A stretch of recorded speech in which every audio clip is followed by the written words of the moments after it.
In 2021, I started giving a bunch of talks about cycles.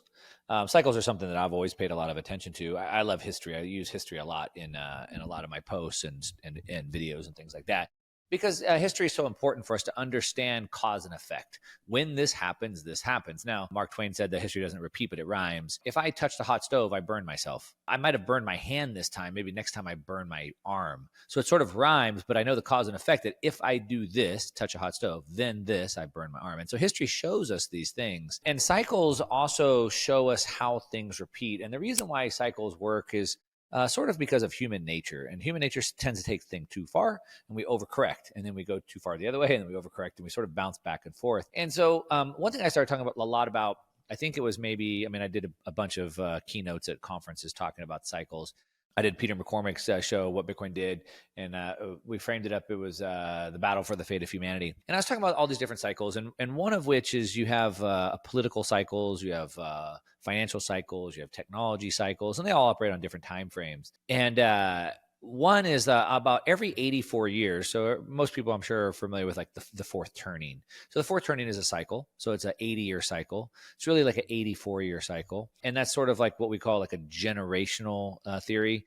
The hard times, strong men, good times, good times, weak men, bad times. And it's that generational cycle. But really what we have is like every 84 years, we have these regime changes where everything changes. So 84 years ago was the end of World War II. That was FDR. All these things happened. 84 years before that, Karl Marx wrote the Communist Manifesto. And when you look at cycles, and if you understand like technical analysis, you understand like the third time we get there is like the big one, like a triple top, triple bottom. And so 84 times 3 is 252. So we have this big 250-year political revolution cycle. And I talk about how it's this pendulum sort of swings back and forth because we take things too far, go the other way. And I talked about how we had been going from a decentralized cycle to a centralization cycle, and it was going to swing back to decentralization. And in 2021, so many people are like, "Oh, Mark, that's just ridiculous! Like we're in peak. Look where we're going. The WEF is taking over the world. The WHO is taking over the world. How can you say we're swinging back to decentralization?" And I said, "Look, there's all these signs right here, but it's kind of hard to see when you're in it, the forest for the trees, so to speak." Now here we are in 2024. Trump just went in another presidency. And I think you can see this, right? Now you see this. So you can see China and Russia, they're out doing their own thing. The BRICS, they're gone. They're off doing their own thing. And even in the United States, so back to the WEF, World Economic Forum, the leader, Klaus Schwab, everybody's favorite Bond villain, he's pretty much non-existent. You haven't seen or heard from him. I don't know if it was 8 months ago, he got allegations of sexual misconduct or whatever it was, and he's now gone. Where's the WEF? The number 2 henchman, Yuval Harari, was making the rounds. You saw videos going around. I think it was Lex Friedman he was talking to. Maybe I have that wrong, but of him saying that if Donald Trump wins, it's an end of globalism. Well, guess who won? Donald Trump. And so back to what I've been talking about for 4 years now, we're seeing this end of globalism and this swing back to decentralization. So I think that's really important to understand. And then, like I said, I think this election cycle really proves that, because it wasn't just Trump winning. It was a complete smackdown, a complete rejection of all of the globalist ideas and agendas. That's what lost. And not just lost barely, but lost to a complete smackdown. And so I think you see the world changing. And the reason why it's important to understand that is that we all have to have like this lens or this frame that we view the world through. And then once we have that frame or that lens, then we can start to project out, what's going to happen next. So I know you wanted to start talking about like this melt up and maybe what happens with inflation and asset prices and things like that. But you sort of have to have this frame and this lens first to even understand that, if that makes sense. Is there a repudiation, though, at some point, just like the global cabal, the Klaus Schwabs? When is there a repudiation of the money? Because it still seems like a lot of this, like you said, the real estate guys, people just aren't getting, even Bitcoiners aren't getting how the system works. At what point do people realize like, oh, we can't just keep doing this forever? And what might change that? Is it black swans, or what do you think when you think of this repudiation? I think of the law of diminishing returns. So sort of back to people take things too far. It's just human nature. And so I think right now when you talk about sort of the money, right, and the money failing, we're 53 years into this fiat monetary experiment. Is there at a point where somebody says, wait a minute, this is wrong, let's switch?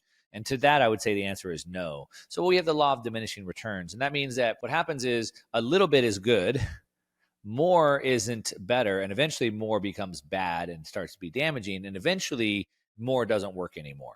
there's no historical precedent for that ever to be the case where they just decide to switch. So, for example, we can look at every modern case right now: Peru, Venezuela, Argentina, Lebanon, Turkey. Never have we seen a government say, well, boys, pack it up. It was a good run while it lasted. Shut down the money printer. Like, they're just going to keep printing until it just doesn't work anymore. There's nothing in history that shows that either. We can look back in the 80s at Zimbabwe. They're still trying it again. We can go back to Weimar Republic. And so they're always going to print until it doesn't work anymore. But the law of diminishing returns, and based off of the Keynesian sort of economic system that we have, or this debt-based monetary system, is that the goal is that they're basically using debt to bring value from the future to get growth. And so the goal of a Keynesian economics would be this Keynesian multiplier of where they could bring on 50 cents worth of debt to get $1 worth of growth. But the problem is eventually you get less growth than you're bringing on debt. And that's where we're at today. So right now, we're at about 40 cents of growth for every $1 of debt we take on, which means we're basically digging ourselves deeper in the hole. And at what point will there be this point where we say, hey, let's just stop? There won't be. When it doesn't work anymore. That's when it will be there, when it doesn't work anymore. So eventually you get to a Zimbabwe where no amount of debt or printing that you do is enough, and all you're doing is digging yourself so deep that hyperinflation is there, and then you have to reset the currency. Now, what's interesting about resetting the currency, and again, we have dozens and dozens of cases where we can see this, it has to be reset to something of value. It has to be anchored to something.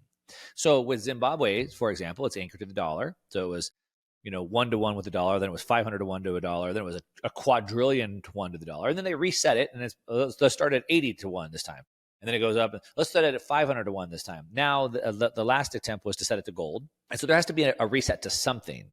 And what happens when the dollar's not there to reset against? What happens when it's the dollar itself? What has to be reset against something?